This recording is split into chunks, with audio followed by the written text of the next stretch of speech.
Friends, ఈరోజు plain రైస్తో bagara rice prepare చేసుకుందాం. దీనికి స్టవ్ ఆన్ చేసి కుక్కర్లో 1 టేబుల్ స్పూన్ నెయ్యి, 1 టేబుల్ స్పూన్ ఆయిల్ వేసుకోవాలి. లేదు అంటే మొత్తం నెయ్యి అయినా వేసుకోవచ్చు. ఆయిల్ హీట్ అయ్యాక బిర్యానీ దినుసులన్నీ వేసుకొని బాగా వేపుకోవాలి. ఇలా వేగిన తర్వాత కొంచెం ఉల్లిపాయలు వేసుకోవాలి. ఉల్లిపాయలు వేగుతున్నప్పుడు 2 పచ్చిమిర్చి, అవి అన్నీ బాగా వేగిన తర్వాత కలుపుతూ ఉండాలి గరిటెతో. వేగిన తర్వాత కొంచెం టమాటా ముక్కలు వేసుకొని బాగా ఫ్రై చేసుకోవాలి. అక్కడే ఉండి గరిటెతో కలుపుతూ ఉండండి, ఎందుకంటే ఊరికే మాడిపోతాయి, నెయ్యి ఉంది కాబట్టి.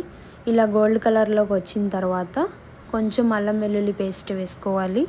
2 టేబుల్ స్పూన్స్ అల్లం వెల్లుల్లి పేస్ట్ వేసుకొని హై ఫ్లేమ్లో పెట్టుకొని బాగా ఫ్రై చేసుకోవాలి.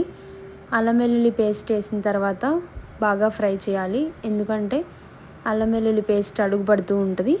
సో గరిటెతో కలుపుతూ అక్కడే నుంచొని బాగా ఫ్రై చేయాలి. ఇలా ఫ్రై చేసిన తర్వాత నార్మల్ రైస్ తీసుకొని కడిగి అందులో వేసుకోవాలి.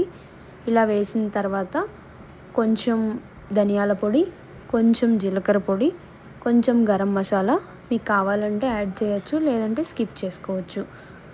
అవన్నీ యాడ్ చేసుకున్న తర్వాత రైస్ అంతా బాగా కలిపి ఆ మసాలాలన్నీ రైస్కి పట్టేలాగా ఒక 2 మినిట్స్ రైస్ని బాగా కలుపుకోండి.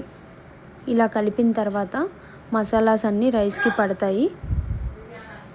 ఇప్పుడు 1 కప్పు రైస్కి 1.5 కప్పు వాటర్ పోసుకోవాలి. కొంచెం ఉప్పు వేసుకొని కుక్కర్ మూత పెట్టుకోవాలి. మూత పెట్టుకున్న తర్వాత నానబెట్టిన బియ్యం అయితే 2 విజిల్స్ వస్తే చాలు.